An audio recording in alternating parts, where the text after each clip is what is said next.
solo estando en Dios. La victoria en la vida solo consiste estando en Dios. Podemos nosotros como echar una mirada en nuestro entorno y extendernos un poco más a distancia, y podemos ver por lo general siempre de qué manera se desarrolla el mundo. El mundo o el sistema o los hombres en el sistema del mundo, lo que siempre manifiesta son aparentes victorias, pero por lo general siempre son fracasos los que se pueden ver en términos generales. Si vemos, por ejemplo, cualquier entidad de lo que es parte del sistema, vemos nosotros la política, tendría la impresión que los que ejercen esa área son personas que son victoriosas, pero al final de lo que es esos ejercicios de vida, siempre las personas, las instituciones, vemos nosotros que no tienen nada de qué aportar a los demás por el hecho de que siempre son nada más vidas que tienen la apariencia de ser triunfadores en la vida, pero a la verdad son perdedores. Si vemos en el campo de lo que es la familia en términos generales, nosotros vemos a las personas, diríamos a los matrimonios, empezar a desarrollarse en esas áreas, pero serán contados con los dedos aquellas familias, aquellos matrimonios que a la verdad pueden desarrollarse y poder estabilizarse dentro de la sociedad. Lo que nosotros siempre vemos es, como ya hemos dicho, en ese campo, que es más larga la fila o la cola de los que se separan, de aquellos que se unieron y luego se separan buscando un divorcio, que los que se están casando. ¿Qué es lo que nos dice esa conducta de las sociedades? Lo que nos dicen es que son sociedades vacías, son sociedades que a la verdad no tienen en sí, en su noticia, qué significa ser estable y tener victoria y disfrutar, en el caso si este fuera el de la familia. Nosotros lo que vemos es, y hoy últimamente podemos ver las celebridades, todas esas personas de mucha fama, todas esas estrellas que se le llaman. Es decir, nosotros los vemos, y ahora que hay tanta información, que se divorcian con continuidad, luego cambian, luego están experimentando otras áreas, otras personas. Y la gran pregunta sería, ¿esas personas saben lo que es, diríamos, la felicidad? Le pudiéramos preguntar a esas personas, ¿qué entienden ellos por fidelidad? ¿Qué entienden ellos por triunfo, por victoria dentro de la vida? No saben. Porque siempre, hermanos, la vida fuera de Dios es una vida fracasada. La vida que se enfoca en las cosas que no tienen ese respaldo de Dios. Nosotros siempre, en cualquier campo, lo que vamos a ver, en todos los campos y áreas, lo que vamos a ver son fracasos. Fracasos en política, fracasos en los imperios, fracasos en aquellos que lograron la cúspide económica, la fama. Todo es un fracaso. Por ejemplo, yo leía el final de un César de aquellos tiempos de Roma, donde dice que él, por último, llegó a tanto su desgracia que terminó muriendo en un asilo. Y se preguntaba él que cómo es que ese Jesús de quien él antes había hablado o antes había escuchado, cómo es que él se preguntaba que siendo él un emperador, cómo fue posible que con la espada, con el poder que él sustentaba, no pudo conquistar el mundo. Pero cómo podía ser que ese llamado Jesús, sin espada, sin ejército, había conquistado el mundo. Y expresaba su fracaso este hombre. Bueno, nosotros como creyentes tenemos la respuesta. Sabemos por qué es que no se llega a un final feliz dentro de la normalidad de la vida. Sencillamente es porque el hombre sin Dios no tiene dirección. El hombre sin Dios no tiene un punto de llegada. El hombre sin Dios, como se ha dicho, no sabe de dónde viene, no sabe dónde está, ni tampoco sabe para dónde va. Así es el hombre.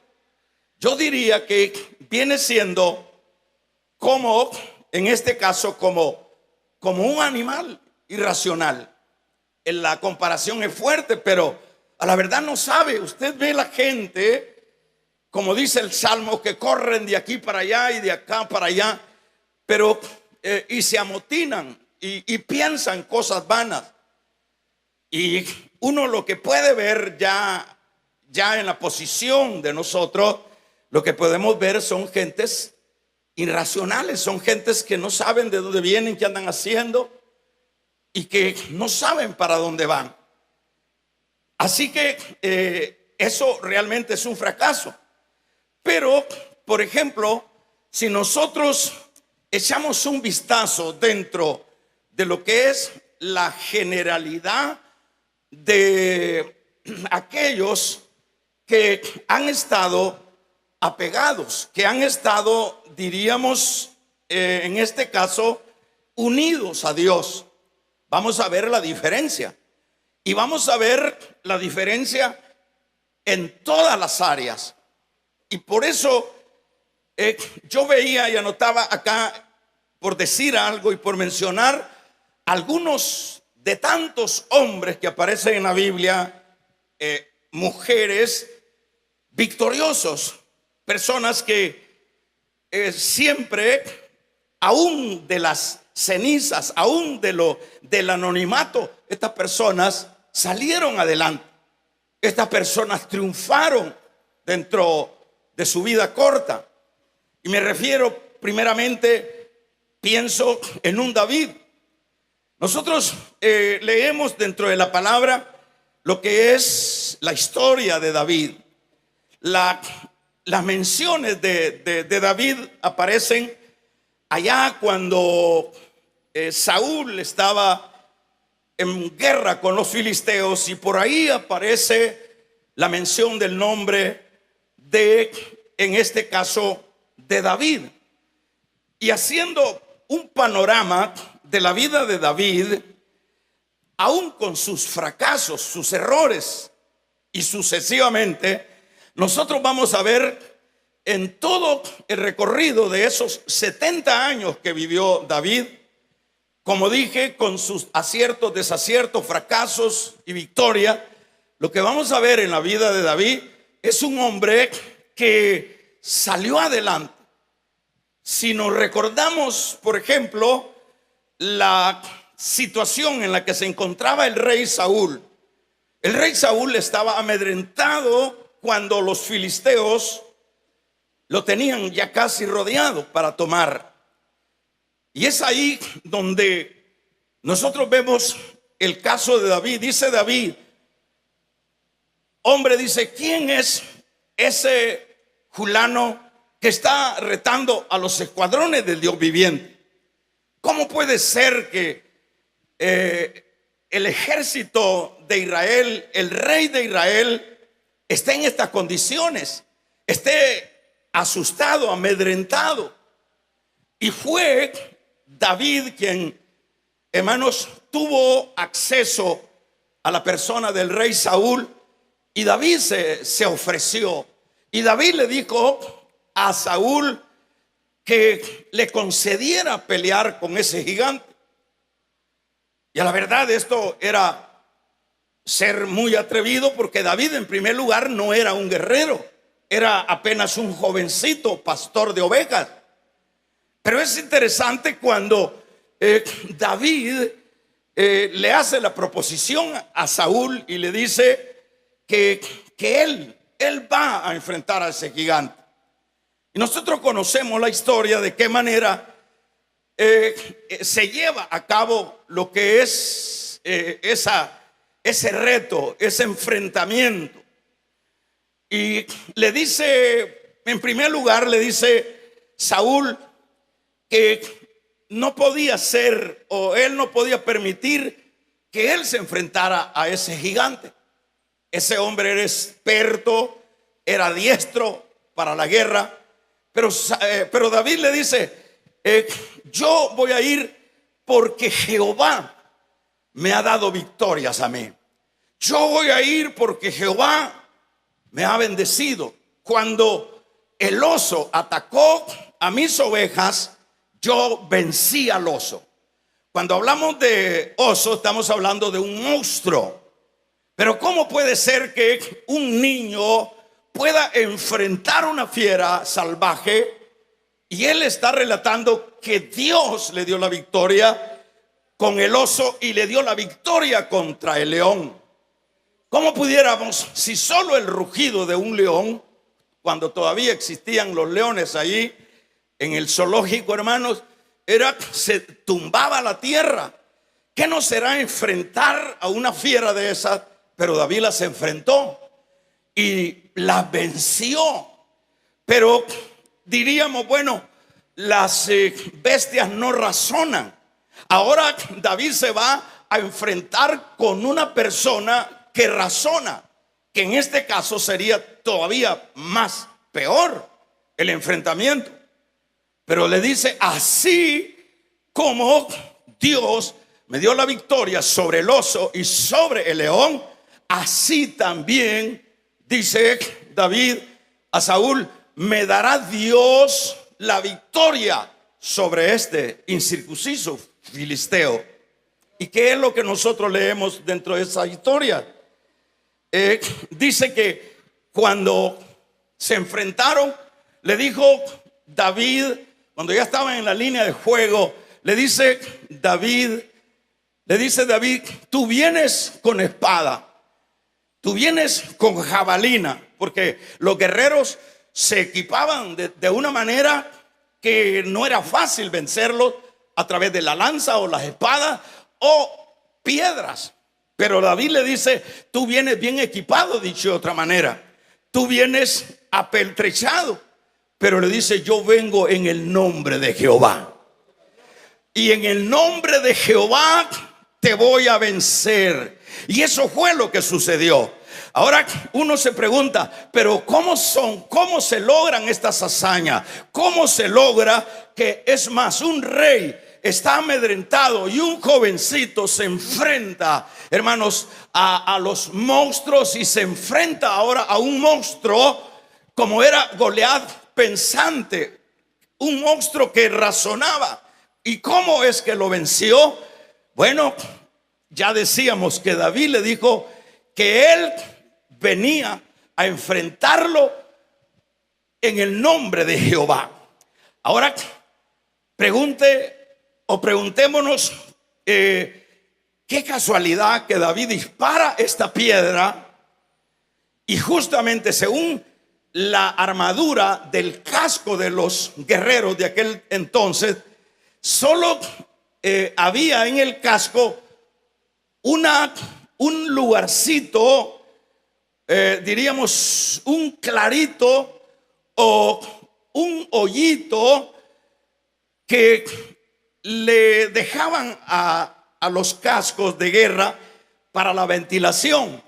Es tan importante ver que cuando David dispara la piedra, justamente se alojó a donde estaba aquel huequito.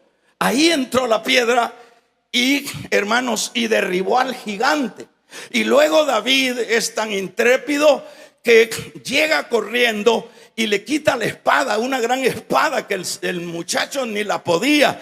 Y luego se fue y le cortó la cabeza con la espada. Ahora la gran pregunta, ¿cómo se da eso? Hermanos, es que lo que es imposible para nosotros los débiles, posible es para Dios. Esa es la respuesta. ¿En qué sentido es, hermanos, posible? Porque cuando nosotros estamos apegados a Dios, no hay por qué nosotros vamos a perecer dentro de nuestras batallas en las áreas que sean. Entonces, eso es lo que nosotros podemos ver que hace la diferencia con las personas que tienen que enfrentar los retos de la vida y tantas situaciones que no tendríamos tiempo para enumerarlas, y que todas esas situaciones vienen y golpean y derrotan a las personas, a la familia, a los países, a los imperios, a las instituciones, a las religiones. La golpean, pero es porque siempre cuando la persona se desarrolla dentro de la vida de una manera independiente, es ahí donde está el fracaso, es ahí donde está la derrota. Y le estoy poniendo el ejemplo de David. El ejemplo de David. ¿Por qué David logra esta hazaña? Porque David desde jovencito era alguien que estaba adherido, era alguien que estaba conectado con Dios, era alguien que le componía salmos a Dios, era alguien que tenía una devoción para Dios. David era alguien que él sabía que el Dios de Israel no era un muñeco de palo, no era un muñeco de piedra. David sabía que el Dios de Israel era el Dios que está sentado sobre los cielos. Vamos a regalarle ofrenda de palma al Dios de la gloria. David sabía. Y eso es lo que hace la diferencia. Si nosotros hablamos de un Abraham, ¿qué diríamos de un Abraham? Si yo le pregunto a usted, ¿qué nota le da usted a Abraham? Vamos a calificarlo de vencedor o perdedor. Y yo le hago el examen a usted y le pregunto, ¿qué nota le damos nosotros a Abraham? La nota que le vamos a dar, y no es porque seamos que conocemos a Abraham, pero le creemos a la palabra. La nota que le vamos a dar a Abraham es la nota de vencedor. ¿Por qué es que Abraham venció? ¿Por qué es que el nombre de Abraham quedó estampado en el libro de Dios? ¿Y por qué es que el mismo libro de Dios califica a Abraham como amigo de Dios? ¿Por qué? ¿Por qué esos peldaños tan elevados? ¿Por qué esas posiciones de gloria? Sencillamente porque fueron personas, en el caso de Abraham, salió, diríamos, de su mundo y se apegó al Señor. Es decir, alguien que estaba adherido a Dios. Y nosotros, cualquiera, si le preguntamos a un niño, a cualquier creyente, lo que vamos a decir de Abraham, que Abraham fue un vencedor, que Abraham fue el padre de la fe, y que nosotros mismos somos hijos de Abraham por medio de la fe. O sea que eso ya son, hermanos, posiciones de gloria, de victoria. El caso de los profetas. ¿Qué pudiéramos hablar de los profetas? Si hablamos de Elías, usted ve que Elías tiene una dificultad como hombre. Viene el momento del desánimo, viene el momento de la depresión. Y Elías cae en medio del desierto deprimido. Y dice: yo no soy mejor que mis padres. Y le dice a Dios: quítame la vida. Es decir, en esa condición depresiva, Elías está como hombre. Hermanos, diríamos, ya había llegado a sucumbir en su humanidad. Pero ahí llegó el Señor y le llevó comida y le llevó bebida. Y le dijo: come y bebe. Y luego aquel comió y bebió y se durmió. Y luego lo esperó el ángel y lo vuelve a despertar y le dice: come y bebe, porque largo camino te resta. Aquel siervo de Dios comió otra vez y bebió y se levantó y corrió 40 días y 40 noches hasta el monte de Horeb. Ahora, ¿qué es lo que hizo la diferencia? Que era un hombre que él mismo expresó: vive Jehová, en cuya presencia estoy. Vamos a regalarle ofrenda de palmas al Dios de la gloria. Estaba unido, estaba adherido a Dios. Ahí es cuando uno está adherido a Dios, unido a Dios. Van a venir las depresiones, van a venir las enfermedades, van a venir, hermanos, los desánimos a la vida. Van a venir aquellos momentos, como dice David, como dice Elías: ya no quiero vivir. Porque hay momentos, el mismo Abraham expresó esa palabra, el mismo Josué expresó que ya no quería vivir, pero ahí estaba la asistencia de Dios. O sea que la victoria siempre estará cuando nosotros estemos apegados a Dios. El caso de Eliseo: llega Naamán y, bueno, enojado, Eliseo manda a llamar a Naamán y le dice: traigan a ese sirio y les mostraré que hay Dios en Israel. Y dice la Biblia que Eliseo no salió a recibirlo, sino que le dijo a su criado: dile que vaya al Jordán y se meta 7 veces. Y aquel hombre fue y sucedió. Ahora, ¿quién es el que pudiera tener estas experiencias a título personal, fuera de lo que es la conexión con Dios? Nadie. Ni el dinero, ni la fama, ni el poder, hermanos, cambian la miseria del hombre. Lo único que cambia al hombre y lo hace vencedor, y no solo vencedor, sino más que vencedor, es cuando uno está apegado a Dios. Es ahí donde iremos de poder en poder, de gloria en gloria. Es ahí donde vamos a ver la diferencia, ¿verdad? Por ejemplo, en este caso seremos personas que tendremos frutos. Fíjese que es lo que nosotros leemos en el Salmo número 1. Mire cómo es la diferencia. Por ejemplo, leemos en ese Salmo donde dice: bienaventurado el varón. Mire qué interesante.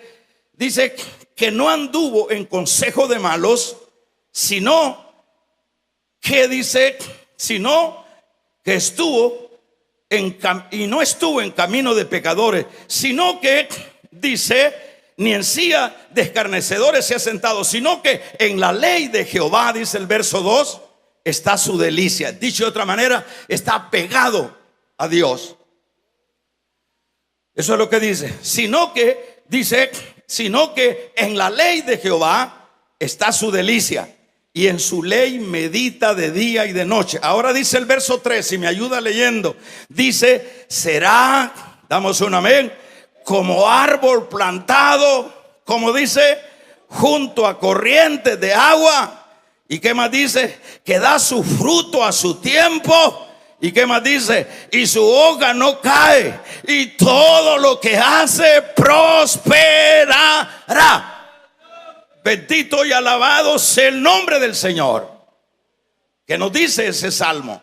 Ese salmo lo que nos dice que toda vez la persona esté en esa conexión con Dios, esa persona va a marcar la diferencia con las demás, con aquellos que, como dije, quieren desarrollar sus vidas a causa de su intelecto, a causa de sus capacidades. Acá quieren desarrollar su vida a causa de sus estudios, a causa de sus experiencias de la vida. Van a fracasar, hermanos, por muy por muy metódico que seamos dentro de la vida, siempre vamos a fracasar. Pero si vamos agarraditos de la mano del Señor, la Biblia dice: caerán a tu lado 1000 y a otro lado 10,000, pero a ti no llegarán. ¿Verdad? A ti no llegará. Eso es lo que dice el Salmo, hermanos. El Salmo, oiga, el Salmo 91, si quiere lo vemos y veamos y corroboremos lo que dice este salmo interesante. El que habita, dicho de otra manera, el que está bajo su sombra, el que habita al abrigo del Altísimo. Luego dice, ¿qué dice? Morará bajo la sombra del Omnipotente. Y dice: diré yo a Jehová, esperanza mía, castillo mío, mi Dios, en quien confiaré. Y luego dice el 3, Él, ¿qué dice? Te librará del lazo del cazador y de la peste destructora. ¿Por qué no te moriste para la pandemia? ¿Por qué estamos todavía vivitos y coleando? Es porque sin duda estábamos apegados a Dios. Es porque sin duda habíamos entendido que en Dios somos más que vencedores. ¡Oh, gloria a Dios! Entonces, ¿qué es lo que nosotros leemos acá? Mira cómo dice: Él te librará del lazo del cazador. ¿Quién es el cazador? Aquí es el diablo, ¿verdad? El diablo nos pone trabas, el diablo nos pone trampas, el diablo nos siempre, como ya hemos dicho.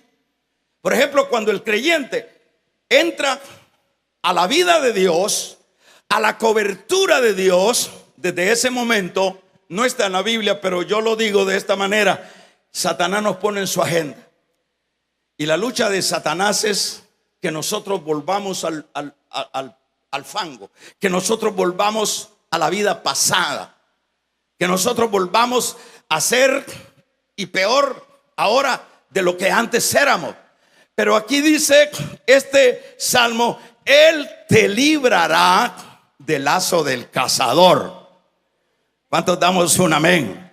Él te librará del lazo del cazador. Son miles de trampas que te ha puesto el diablo. Son miles de trampas en las que en algunas veces nos ha hecho caer, pero de ahí nos ha levantado aquel por quien murió por nosotros. De ahí nos hemos levantado, y por eso estamos en pie, y por eso alabamos a Dios, y por eso vamos para adelante con Dios.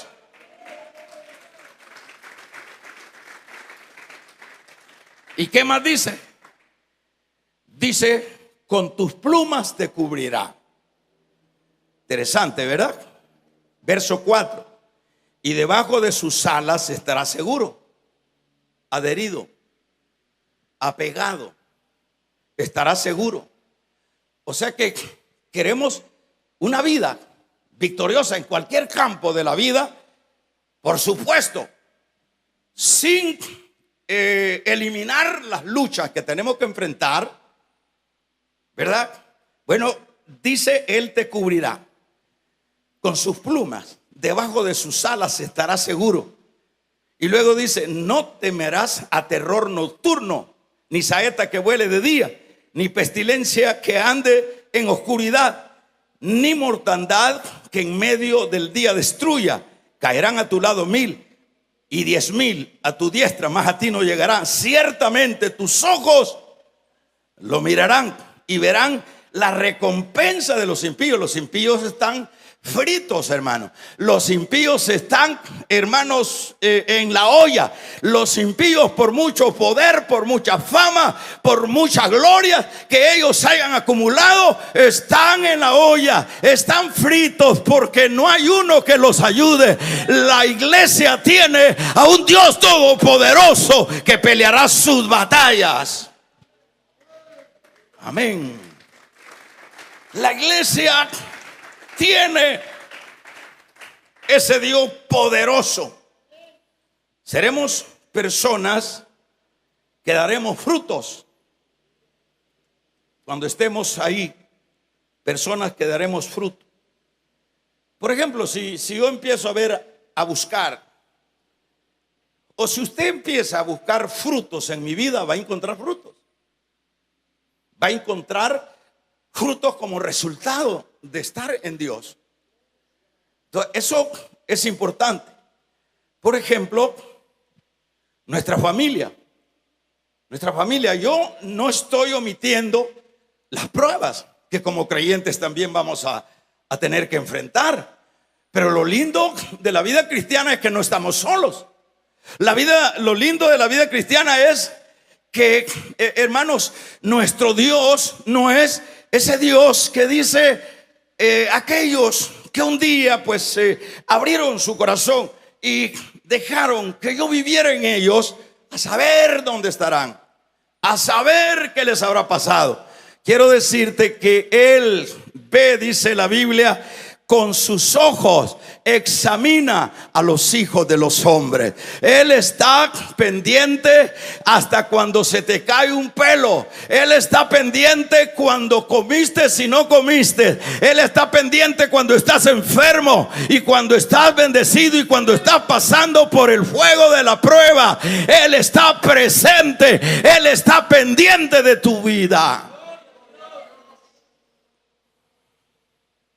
¿Verdad? Dice, ¿qué es lo que leemos nosotros en el Salmo? Mire qué precioso, hermanos, ¿verdad? En el Salmo 128, veámoslo, echémosle una chequeadita.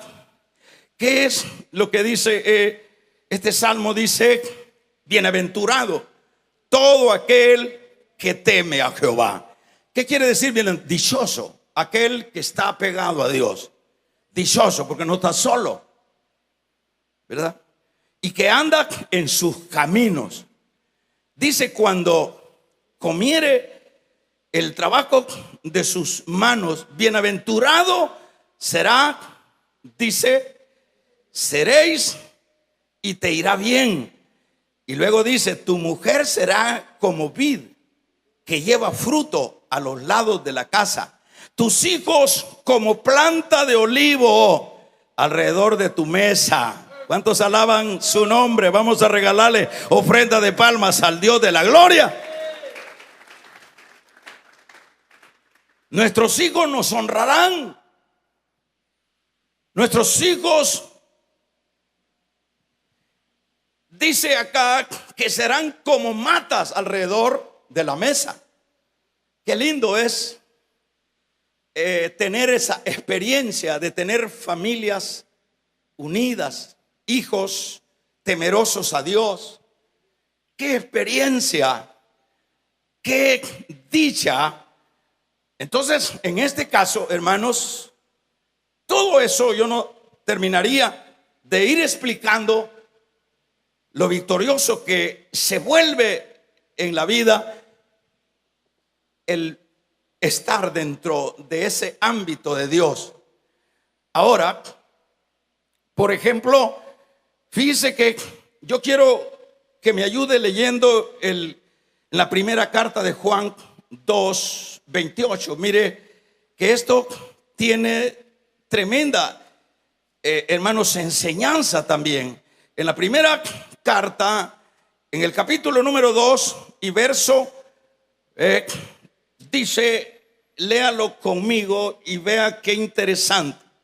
En el verso 28 dice: ahora, hijitos, ¿qué dice? Permaneced en él. Esta es una recomendación para que cuando se manifieste tengamos confianza. ¿Para qué? Para que en su venida no nos alejemos avergonzados. Quiere decir que a esto se le suma el momento que viene Cristo. Aquellos que permanecen, hermanos, no seremos avergonzados, pero se requiere permanecer. Entonces, esto es importante entenderlo, conocerlo. Y le digo de esta manera porque ¿qué es lo que sucede cuando la persona no permanece? Nosotros leíamos: permanecéis en mí y mis palabras permanezcan en vosotros. Dice: llevaréis mucho fruto, porque separado de mí nada y nada es nada podéis hacer. No se puede. En este caso, por ejemplo, dice: hijitos, permanecer. Ahora, hijitos, permaneced en él. El creyente tiene que, los que nos queremos ir con Cristo, los que queremos que el día que nos muramos vayamos a la patria de la gloria de Dios, hermanos, se requiere no movernos de ahí, se requiere permanecer ahí. No hay otra forma. Entonces se requiere la permanencia. Cuando no permanecemos, todo nos va mal. Por ejemplo, Saúl es un ejemplo. Saúl le fue mal. ¿En qué sentido le fue mal? Usted se ha leído cuando Saúl fue llamado a ser el primer rey de Israel. Hemos leído que Saúl era un hombre humilde, que Saúl era un hombre que estaba dentro y en medio de los profetas, y que Saúl también profetizaba con los profetas, lo que quiere decir que era alguien que estaba en esa aureola, que estaba dentro de ese ambiente, de ese hábitat de Dios. Pero ¿qué sucedió? Lo que sucedió es que cuando dejó de permanecer, hermanos, fíjense que Saúl gobernó 40 años. Y esto trae enseñanza para nosotros. El creyente, si quiere ir de poder en poder, no importa que pasen los años. El creyente tiene que saber, ya vamos a ver de qué manera es que debemos de estar en ese ámbito de Dios.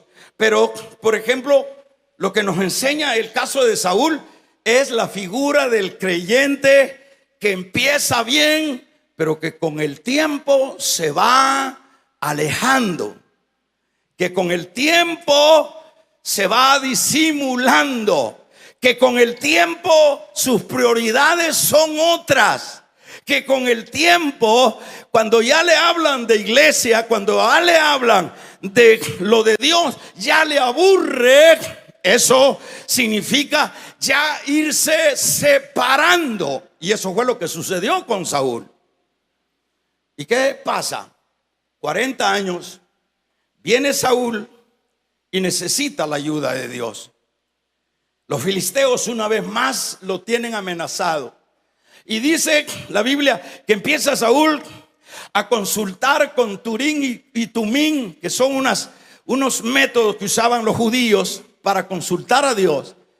Eran unas piedritas. Si la piedrita tenía un color tal, eso indicaba que el Señor estaba dando un mensaje positivo. Si tenía otro color que no era el mensaje de Dios, pero a Saúl esas piedritas las puso para consultar a Dios. Ni por Tumí ni por Urín contestó Dios. ¿Y qué es lo que hace Saúl en su angustia? Hermanos, dice: ya consulté a Dios a través de este método, ya le pregunté a los profetas y Dios no responde. ¿Por qué no responde Dios? Es que el problema, hermanos, no es Dios. El problema del mal siempre es uno. Vamos a regalarle ofrendas de palmas al Dios de la gloria. El problema del mal somos nosotros. ¿En qué sentido? En el sentido de que, fíjese, el carácter de Dios, desde cuando ya yo, por ejemplo, mi persona, a estas alturas ya voy a cumplir 40 años de ser creyente. Y a los 40 años ya lejos de cuando empecé. ¿Y qué es lo que puedo esperar yo? ¿Que me va a ir bien?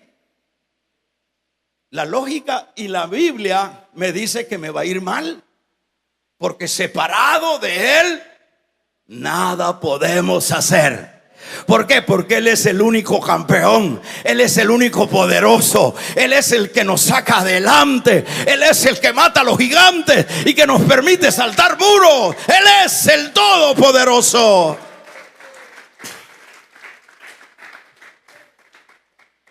Ahora, si usted me pregunta: hermano, ¿y no se ha aburrido? Hermano, ¿y no quiere volver al mundo? Es posible que alguien diga: bueno, ¿y por qué tanto tiempo? Porque es acá donde vamos a ser fuertes. Porque es en la presencia de Dios donde vamos a mantener la familia, donde vamos a mantener la salud, donde vamos a mantener la economía, donde vamos a mantener la estabilidad emocional, donde vamos a mantener la estabilidad espiritual. Es en Dios. Entonces sería absurdo el pensar. Por eso yo siempre les aconsejo: el creyente siempre tiene que estar midiendo su nivel espiritual y tiene que estar haciendo comparaciones. Las comparaciones pudieran ser, por ejemplo, ¿cómo fue el inicio de mi vida espiritual? Si yo le pregunto a cualquiera de nosotros, el inicio de la vida espiritual siempre es llamará de Tusa. Siempre es: aquí estoy, ¿a dónde me mandan? ¿Para dónde quiere que vaya? Pero eso dura poco. Y lo que vamos viendo nosotros son creyentes que se van separando. Creyentes que se van separando. Y eso, de hecho, no estemos esperando que vamos a ser vencedores en cualquier área que tengamos que enfrentar. Porque le estoy poniendo el ejemplo de Saúl. Saúl era un israelita y Dios, como el padre de los israelitas, tenía que responder. Pero Dios no responde porque hay una condición. Porque eso es lo que dice Juan 15. Si permaneces en mí, vas a llevar fruto. Si permaneces en mí, vas a ser vencedor, dicho de otra manera. Entonces, hay una condición. Entonces vemos a Saúl, que ¿a qué viene a parar Saúl? El hombre que empieza bien. Amén, cristianos. Amén, hermanos. El hombre que empieza bien. Voltea a ver al que tiene la par. Si ya solo es el carapacho, vamos a regalarle ofrenda de palmas al Dios de la gloria. Amén. Ve al que está a la par y tócale. Con cuidado, no vaya a estar operado. Y dígale: ¿cómo está tu nivel espiritual, hermana? Dígale a la que está ahí: sos igual cuando empezaste. Así hablabas lenguas cuando empezaste y sigues hablando lenguas, pero ¿de cuáles?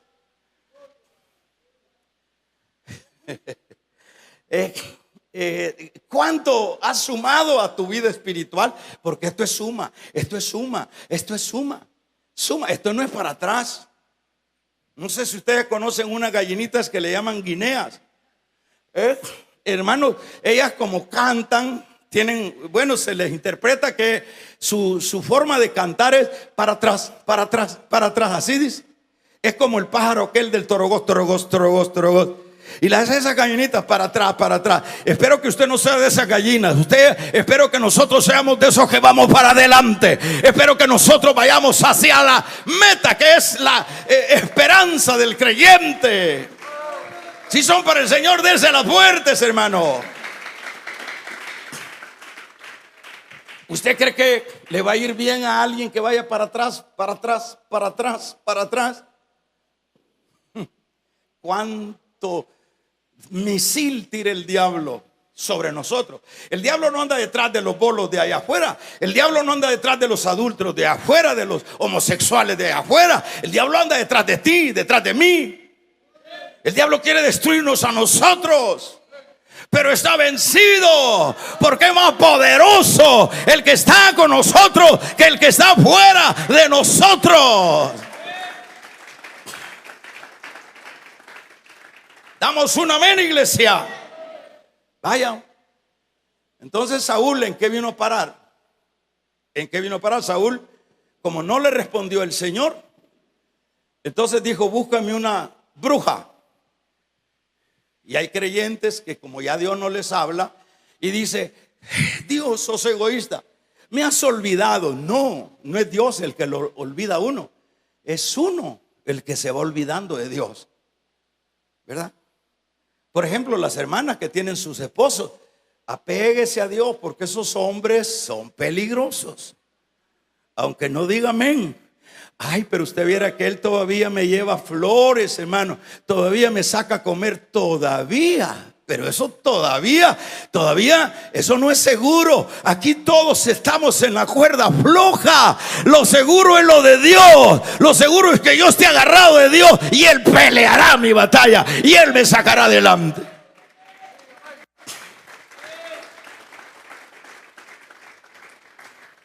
¿Y qué pasa? Se fue con la divina. O sea, el rey, que empezó bien, terminó consultando un brujo y lo mataron. Y los filisteos le cortaron la cabeza y lo trabaron en un alambrado ahí, la cabeza como un trofeo. Así mueren los que se separan de Dios. Son un trofeo para el diablo. Que se oiga un amén. Sansón. ¿Quién conoce la vida de Sansón? Todos. ¿Y en qué vino a parar Sansón? Oh, Sansón. El Señor le había dicho: mira, Sansón, primero tú eres un nazareto, un nazareato. Es decir, estás apartado para Dios. Tienes que cuidarte de no tocar cuerpo de muerto. Tienes que cuidarte de no relacionarte con las impías filisteas.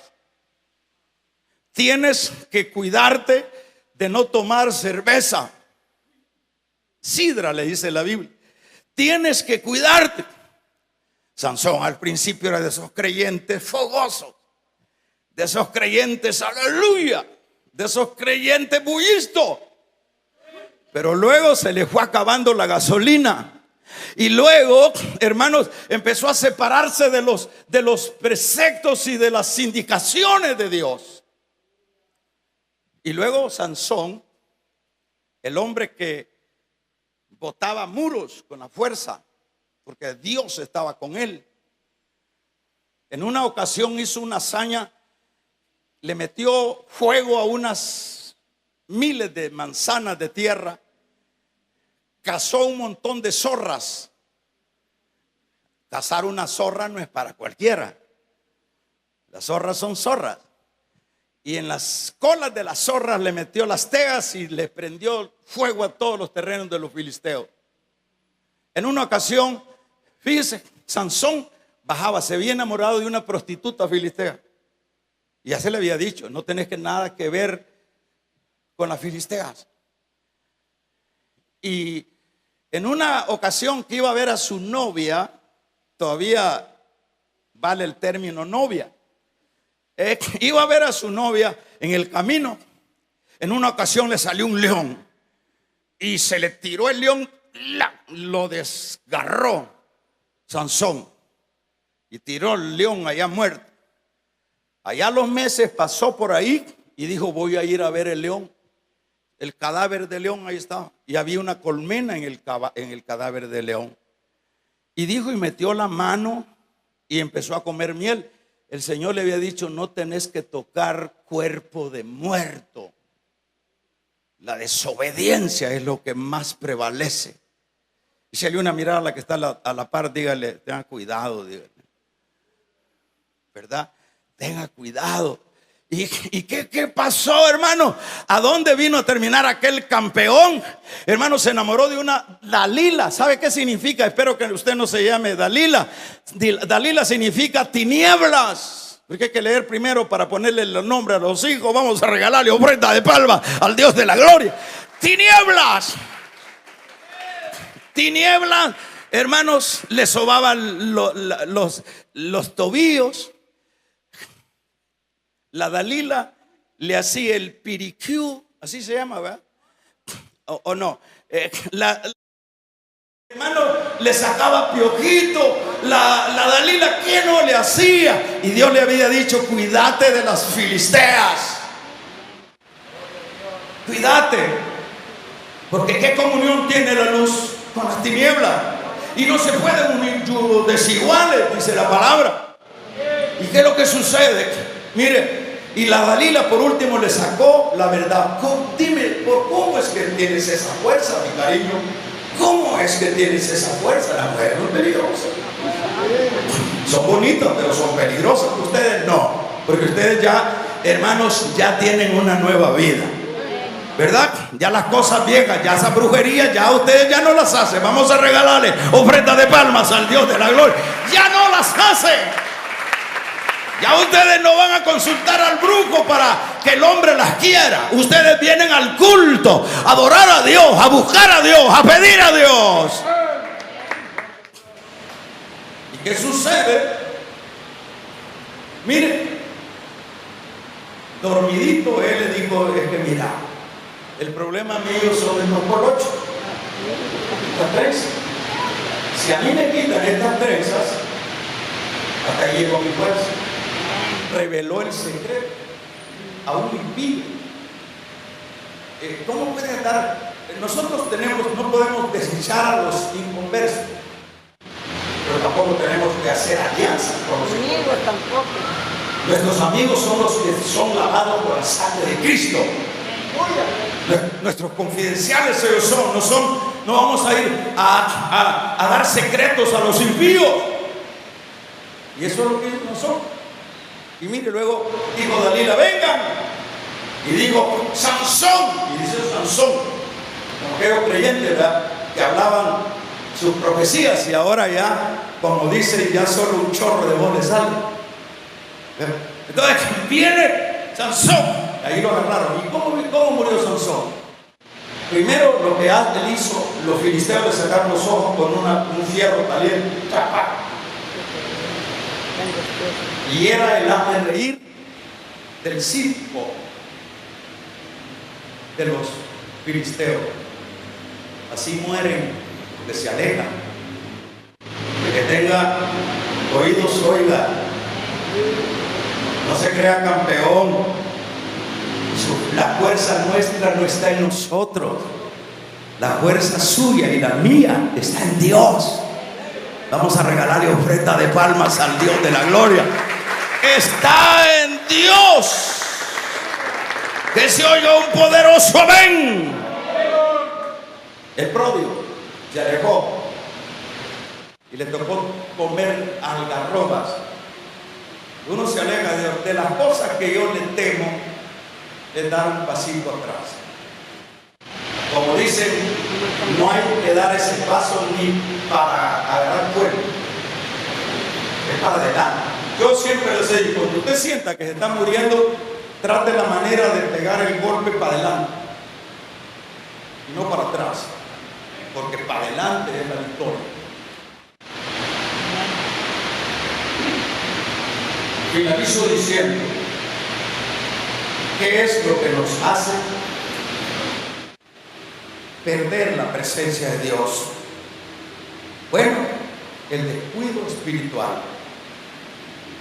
El creyente tiene que vivir constantemente cuidándose espiritualmente. Eso es lo que nos hace separar. El descuido espiritual, el pecado, el estar como jugando con el pecado. Uno no puede, porque esa fue la dinámica de Sansón. Sansón, eso es bien importante de aclararlo. Porque a veces uno dice, siempre Dios me usa, siempre Dios me usa. Estoy en pecado, pero siempre Dios me usa. Así decía Sansón. Pero un día dejó de usarlo Dios. Porque Dios tiene un tiempo, nos da un espacio para ver si reaccionamos, si cambiamos. Y cuando ya no lo hacemos, ¡pah! Ya no responde Dios. Entonces, lo que tenemos que hacer es cuidarnos espiritualmente. Parecería esto como muy, ¿qué diríamos? Muy fanático. Parecería esto muy radical, que yo le recomiende que se cuide espiritualmente. El pastor no lo va a andar cuidando, uno tiene que cuidarse. Parecería esto como muy impositivo, pero yo tengo que decírselo, es mi deber, cuídese. Porque yo en esta iglesia tengo 27 años de estar pastoreando y aquí he visto gente desfilar, montones de gente que entra y montones de gente que sale. ¿Cómo les va afuera? A mí no me venga a decir que le está yendo bien afuera, porque separado de mí, dijo el Señor, nada podéis hacer. ¿Verdad? ¿Qué nos separa de los afanes? Marta, Marta, afanada y culpable. Hay veces que en el culto podemos venir, ni servir podemos, porque tenemos tantos horarios ocupados que creemos que de esa manera, la Biblia dice, no te puedes sumar un poco a tu estatura. Usted ve las hermanitas con todas las luchas, ellas, para hacer un poquito espelda, ponen el tapón. ¿Está bien? Menos manos se vayan a quebrar. ¿Está bueno? Pero ¿qué es lo que sucede en la noche? Se lo quitan. Sí, la misma chaparrita, la misma mujercita chiquita. Por eso que dice, no te puedes añadir un poco a tu estatura. Dicho de otra manera, no puedes pretender lograr hacer algo a título personal. Tiene que ser Dios. Eran dos afanes. Ahora, ¿qué tenemos que hacer para no separarnos del Señor? Saber que con Él lo podemos todo. Dos, mantenernos insertados en su servicio. Vea que hace siempre. Si usted está desocupadito, involúcrese en algo. Porque como ya lo hemos dicho, dice el libro de Samuel, el segundo libro de Samuel, dice que en su capítulo número 11, verso 1, dice que cuando los reyes salían a la guerra, David se quedó en el palacio. Y luego salió al balcón y vio una muchacha bañándose en el río, desnuda. Y dijo, qué guapa esa mujer, tráigala. No preguntó si tenía marido. La carne prevaleció y le trajeron a la muchacha y dio con ella. Y ella no podía decirle no, pero el rey. Si David hubiera estado peleando la batalla, no tendría tiempo de estar viendo falda de mujer, ni mujeres desnudas. O sea que hay que aprender a sobrevivir en un mundo minado de mina, a la redundancia de la piel. Así que el que tenga oídos para oír, si usted siente que ya es poco lo que usted está caminando en Dios, le voy a decir esta palabra que se le oía a un viejito hace años, que Dios lo soporta. Pero si usted es inteligente y oye esta palabra, Y dice, yo voy a tiempo, yo estoy frío, ya no siento ni nada. Voy al culto y me dan ganas de salirme. Me dan ganas de correr porque no aguanto el calor. Ya usted ya está bastante mal. Corrija antes que sea tarde. Cierre sus ojos.